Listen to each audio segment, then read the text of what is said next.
ఒకే చోట 800కు పైగా స్కెలిటన్స్, చల్లటి హిమాలయ పర్వతాల మధ్యలో వెన్నులో వణుకు పుట్టించే దృశ్యాలు.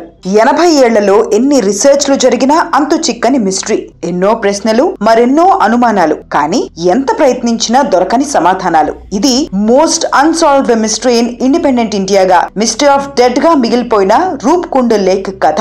సాధారణంగా హారర్ సినిమాల్లో స్కెలిటన్స్, స్కల్స్ వంటివి కనిపిస్తేనే మనకి భయంగా ఉంటుంది. అలాంటిది నిజ జీవితంలో ఒకటి కాదు, రెండు కాదు, 800కు పైగా అస్థిపంజరాలు ఒకే చోట కనిపిస్తే ఉత్తరాఖండ్ లోని రూప్కుండ్ కు ఒంటరిగా వెళ్లిన ఒక వ్యక్తికి ఈ దృశ్యాలే ఎదురయ్యాయి. సముద్రానికి 16,500 అడుగుల ఎత్తులో ఉన్న ఈ రూప్కుండ్ చెరువు లోపల చుట్టుపక్కల వందలాది అస్థిపంజరాలు కనిపించాయి. అసలు రూప్కుండ్ కథ ఏంటి? ఇప్పటి వరకు జరిగిన పరిశోధనల్లో అసలు ఏం తెలిసింది? మోస్ట్ ఇంపార్టెంట్లీ, అసలు ఈ మిస్టరీ ఎప్పటికైనా సాల్వ్ అవుతుందా లేదా? రూప్కుండ్ లేక్ గురించి, దాని చుట్టూ ఉన్న కథలు, థియరీలు, రీసెర్చ్ రిజల్ట్స్ గురించి ఈ వీడియోలో నేను మీకు డీటెయిల్డ్ గా చెప్తాను. వీడియో చాలా ఇంట్రెస్టింగ్ గా ఉండబోతోంది, సో స్కిప్ చేయకుండా చివరి వరకు చూడండి. అండ్ ఈ కంటెంట్ మీకు నచ్చితే ఈ వీడియోని వెంటనే లైక్ చేయండి, మన ఛానల్ ని సబ్స్క్రైబ్ చేసుకోండి.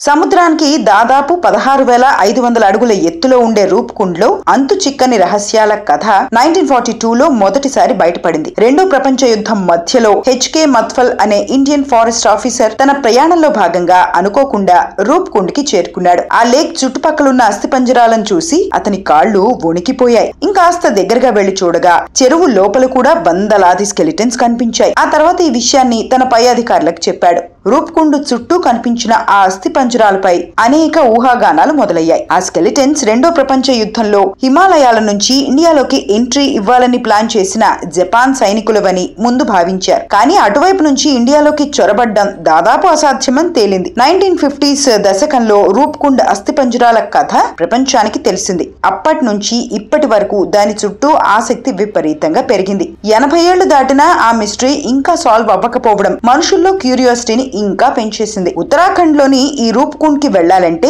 పెద్ద సాహసమే చేయాలి. నియరెస్ట్ హ్యూమన్ లొకేషన్ నుంచి ఈ రూప్కుండ్ కి చేరుకోవాలంటే దాదాపు 5 రోజులు ట్రెక్ చేయాలి. హిమాలయాల్లో అత్యంత ప్రతికూల వాతావరణాన్ని దాటుకుంటూ 50 కిలోమీటర్ల ట్రెక్కింగ్ అంటే మాటల్లో చెప్పలేనంత కష్టం. భూమికి 5,000 అడుగుల ఎత్తుకు వెళితే జునర్ గళి అనే పాయింట్ వస్తుంది. అక్కడ ఒక్క అడుగు తప్పు వేసినా ఇక చావే. అలాంటి జునర్ గలీకి సరిగ్గా 200 మీటర్ల దిగువన ఉంటుంది ఈ రూప్కుండ్ లేక్. సంవత్సరంలో చాలా వరకు ఇది గడ్డకట్టే ఉంటుంది. కొన్ని రోజులు మాత్రమే చెరువులో నీళ్లు కనిపిస్తాయి. మంచు కరిగినప్పుడే రూప్కుండ్ లో అస్థిపంజరాలు బయటకు కనిపిస్తాయి. దశాబ్దాల పాటు అనేక మంది ట్రెక్కర్స్ సాహసోపేతంగా ఈ రూప్కుండ్ కి ట్రెక్ చేశారు. అక్కడి అస్థిపంజరాలకు సంబంధించిన ఫోటోలు తీశారు. చెరువుకు అన్ని వైపులా చెరువు లోపల ఉన్న స్కెలిటన్స్ ని చూసి వాటి మిస్టరీ తెలుసుకోవాలని ప్రయత్నించారు. కానీ ఎవ్వరూ సక్సెస్ అవ్వలేదు. అంతేకాదు రూప్కుండ్ పై చాలా స్టడీస్ జరిగాయి. ఒక్కోసారి ఒక్కో విషయం బయటపడింది. చనిపోయిన వారిలో చాలా మంది ఇప్పుడున్న సగటు మనిషి హైట్ కన్నా ఎక్కువగా ఉన్నారు. వీరిలో పిల్లలు లేరు, కానీ మహిళలు, పురుషులు ఉన్నారు. వీరి వయసు 35 ఏళ్ల నుంచి 40 ఏళ్ల మధ్యలో ఉంది. కొందరు వృద్ధులు కూడా ఉన్నారు. పరీక్షలు చేస్తే వారందరూ ఆరోగ్యంగానే ఉన్నారని తేలింది. మరి అంతమంది అక్కడ ఎలా చనిపోయారు? వీరి మరణానికి ఏదైనా వైరస్ కారణమా అన్న కోణంలోనూ పరిశోధనలు జరిగాయి. లేక్ చుట్టూ అలాంటి వైరస్ ఏదీ కనిపించలేదు. సమయం గడిచే కొద్దీ రూప్కుండ్ చుట్టూ రూమర్స్ ఇంకా పెరిగాయి. ఆ అస్థిపంజరాలు 19వ దశాబ్దంలో టిబెట్ ని ఆక్రమించుకునేందుకు వెళ్లిన భారత సైనికులువని ఒక థియరీ బయటకొచ్చింది. టిబెట్ ని క్యాప్చర్ చేయడంలో విఫలమై వెనుదిరుగుతున్న సైనికులు వాతావరణంలో అనూహ్య మార్పుల కారణంగా ఈ రూప్కుండ్ చెరువు దగ్గర ప్రాణాలు విడిచారని చెబుతూ ఉంటారు. ఇంకో కథ ప్రకారం చాలా శతాబ్దాల క్రితం ఒక రాజు తన భార్య సైనికులతో కలిసి ఈ ప్రాంతాన్ని దాటుతుండగా పెద్ద మంచు తుఫాన్లు చిక్కుకుని మరణించారని, ఈ అస్థిపంజరాలు ఆ ట్రూప్ వే అని చెబుతూ ఉంటారు. ఇలా ఈ రూప్కుండ్ మోస్ట్ హాంటెడ్ ప్లేస్ గా మారింది. అయితే వీటన్నిటిలోనూ ఒక థియరీ బాగా ఫేమస్ అయింది. ఇది 9వ శతాబ్దం నాటి కథ. మొత్తం మంచుతో కూరుకుపోయిన ఈ మార్గం వెంబడి అప్పట్లో నందాదేవి జాట్ యాత్ర సాగేది. రూప్కుండ్ కి ఇంకా ఎత్తున ఉండే హోమ్కుండ్ దగ్గర 12 ఏళ్లకు ఒకసారి వచ్చే ఈ యాత్ర ముగిసేది. ఓసారి యాత్రికుల బృందం రూప్కుండ్ దగ్గర ఉన్నప్పుడు వారి దుష్ప్రవర్తనపై కోపంతో నందాదేవి వారిని శపించిందని, ఫలితంగా పెద్ద మంచు తుఫాన్లో వారు చిక్కుకుని మరణించారని చెబుతూ ఉంటారు. రూప్కుండ్ కి కింద ఉన్న చాలా ప్రాంతాల్లో ఈ కథ గురించి రకరకాల ఫోక్ సాంగ్స్ ఇప్పటికీ ప్రచారంలో ఉన్నాయి. రూప్కుండ్ సైట్ దగ్గర 2004లో ఒక ఇన్వెస్టిగేషన్ జరిగింది. కొన్ని అస్థిపంజరాలు అస్థిపంజరాలపై DNA అనాలిసిస్ చేశారు. ఇవి వివిధ ఏజ్ గ్రూప్స్ కి చెందిన పురుషులు, మహిళల స్కెలిటన్స్ అని నిర్ధారణ అయింది. ఈ ఇన్వెస్టిగేషన్ లో పాల్గొన్న ఒక ఆర్కియాలజికల్ ప్రొఫెసర్ ఫోక్ సాంగ్స్ లో చెబుతున్న యాత్రికుల థీరీ నమ్మశక్యంగా ఉందని చెప్పారు. అస్థిపంజరాల దగ్గర ఎలాంటి ఆయుధాలు లేవని, పైగా వారు సైనికులు కూడా కాదని తమ అనాలిసిస్ లో తేలినట్టు వివరించారు. అస్థిపంజరాల తల వెనుక భాగంలో బలమైన గాయాలున్నాయి. హెయిల్ స్టాంప్ తో ఆ గాయాలు ఏర్పడి ఉండొచ్చని సైంటిస్టులు భావించారు. ప్రపంచం కూడా ఈ నందాదేవి యాత్రికుల థీరీ కరెక్ట్ అయి ఉంటుందని విశ్వసించింది. రూప్కుండ్ లేక్ మిస్టరీ సాల్వ్ అయిందని చాలా కాలం పాటు అందరూ భావించారు. కానీ ఈ విషయంపై 2019 లో ప్రపంచానికి రూప్కుండ్ లో అస్థిపంజరాల కథను ఫాలో అవుతున్న వారికి బిగ్గెస్ట్ ట్విస్ట్ ఎదురైంది. వీడియోలోకి వెళ్లే ముందు చిన్న విషయం, ఇప్పటి వరకు చూసిన కంటెంట్ మీకు నచ్చితే ఈ వీడియోను వెంటనే లైక్ చేయండి, మన ఛానల్ ని సబ్స్క్రైబ్ చేసుకోండి. ఇలాంటి క్యూరియస్ వీడియోస్ మన ఛానల్లో చాలా ఉన్నాయి. మన ఛానల్లోని ఇంట్రెస్టింగ్ వీడియోస్ ప్లేలిస్ట్ ని చూసేయండి. అంతరిక్షం నుంచి భూమి మీదకు జంప్ చేసి స్పీడ్ ఆఫ్ సౌండ్ ని బ్రేక్ చేసిన ఫీలిక్స్ బౌంగార్ట్నర్ పై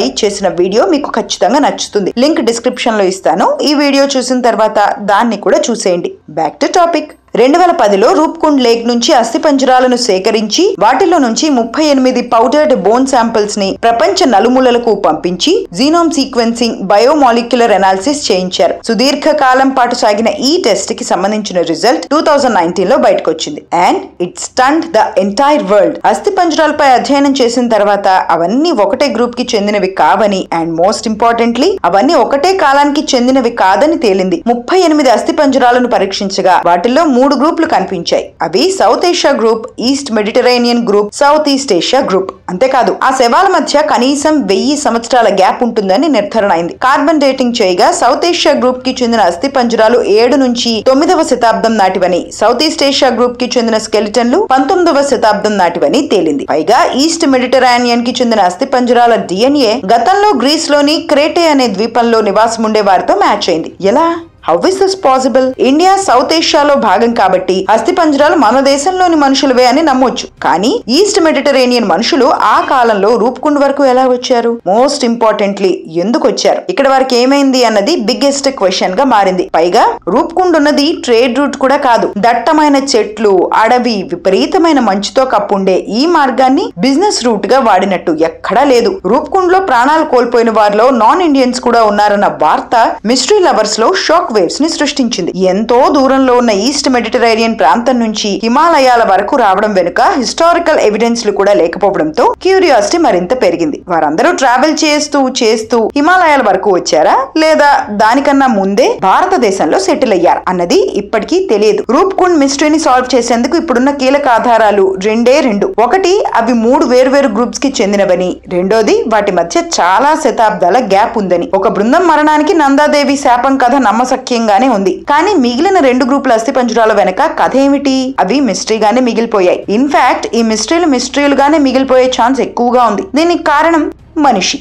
రూప్కుండ్ కి సంబంధించి గత కొన్నేళ్లుగా ఆందోళనకర వార్తలు బయటకు వస్తున్నాయి. ఉత్తరాఖండ్ లోని ఈ రూప్కుండ్ లేక్ చరిత్ర పుటల్లో కలిసిపోయే ప్రమాదంలో పడింది. మిస్టరీ లవర్స్, ట్రెక్కర్స్ ఈ ప్రాంతాన్ని దశాబ్దాల కాలం పాటు ఎక్స్ప్లోర్ చేస్తూ వచ్చారు. చాలా మంది రూప్కుండ్ లోని స్కెలిటన్స్ ని సూవినీర్స్ గా తీసుకెళ్లిపోయారు. అంతేకాదు హ్యూమన్ వేస్ట్ వల్ల ఇక్కడ వాతావరణం దెబ్బతింది. వాస్తవానికి 2010 నుంచి ఇక్కడ విపరీతంగా ట్రెక్కింగ్ ఎక్స్పిడిషన్స్ జరిగాయి. హ్యూమన్ వేస్ట్ వల్ల వచ్చే అనర్థాలను గుర్తించిన ఇండియా చాలా కాలం తర్వాత రూప్కుండ్ లేక్ కి వెళ్లే ఒక కీలక మార్గంలో ట్రెక్కింగ్ ని బ్యాన్ చేసింది. అయితే స్థానిక గైడ్లు మరో మార్గాన్ని కనుగొనడంతో ఇప్పటికీ కొన్ని ఎక్స్పిడిషన్స్ జరుగుతున్నాయి. మరోవైపు ప్రపంచంలో కనిపిస్తున్న వాతావరణ మార్పులు అత్యద్భుతమైన హిమాలయాలతో పాటు రూప్కుండ్ లేక్ ని కూడా ప్రభావితం చేస్తున్నాయి. సముద్రానికి 16,500 అడుగుల ఎత్తులో ఉండే రూప్కుండ్ ష్రింక్ అయిపోతోంది. 800కు పైగా అస్థిపంజరాలు బయటపడిన ఈ చెరువు ప్రతి ఏటా 0.1% విడ్త్, 0.5% డెప్త్ ష్రింక్ అవుతోంది. గతంలో ఇక్కడ స్నోఫాల్, రెయిన్ ఫాల్ ఒకదాని తర్వాత ఇంకోటి వచ్చేవి. కానీ ఇప్పుడు స్నోఫాల్ తగ్గిపోయి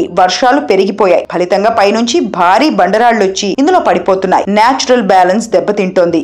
దశాబ్దాలు గడుస్తున్న రూప్కుండ్ లేక్ లో అస్థిపంజరాల కథ ఒక మిస్టరీగానే మిగిలిపోయింది. ఈ మిస్టరీ ఎప్పటికీ సాల్వ్ అవుతుందో తెలియదు. మోస్ట్ ఇంపార్టెంట్లీ 38 స్కెలిటన్స్ ని పరీక్షిస్తేనే 3 వేర్వేరు గ్రూపులు ఇక్కడ వేర్వేరు సమయాల్లో మరణించారని తేలితే, సూవినీర్స్ గా ట్రెక్కర్లు పట్టుకెళ్లిన వాటిలో ఇంకెన్ని రహస్యాలు దాగున్నాయో. వాటిని టెస్ట్ చేసి ఉంటే మనకి ఇంకెన్ని విషయాలు తెలిసేవో. బట్ అది ఎప్పటికీ జరగదు. The mystery of death continues to live. ఇది ఫ్రెండ్స్ ఇవాల్టి వీడియో. రూప్కుండ్ లేక్ మిస్టరీ పై చేసిన ఈ కంటెంట్ మీకు నచ్చితే ఈ వీడియోని వెంటనే లైక్ చేయండి, మన ఛానల్ ని సబ్స్క్రైబ్ చేసుకోండి అండ్ ఈ కంటెంట్ ఎలా ఉందో కామెంట్ చేయండి. మన ఛానల్లోని ఇంట్రెస్టింగ్ స్టోరీస్ ప్లేలిస్ట్ ని చూడటం మర్చిపోకండి. More videos coming up. Stay tuned.